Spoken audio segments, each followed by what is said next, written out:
So hello mga ka-electrical, no.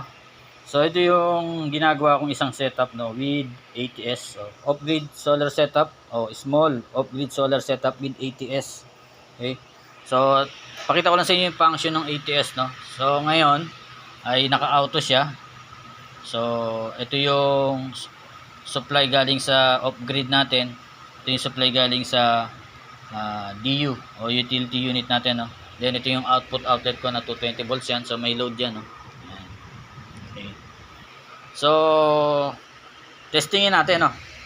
Kung mag-a-under ba yung ATS natin o magsu-switching. So naka-off yung breaker ko galing doon sa inverter.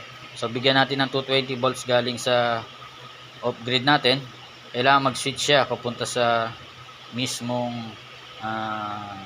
solar natin. So yun, no, lumipat.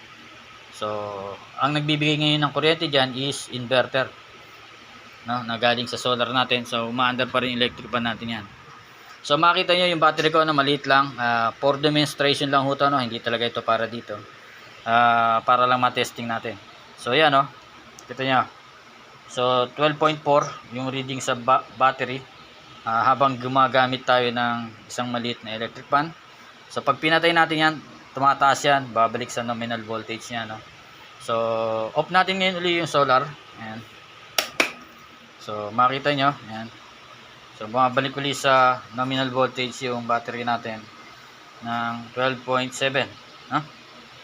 So yun mga electrical, no, working yung system natin. So thank you sa nag-order sa akin ito. At titesting ko na lang to sa solar, then papackaging ko to at papaship ko na sa iyo. Okay. So yun, yun lang masishare ko ngayon, no. Off-grid solar setup with ATS.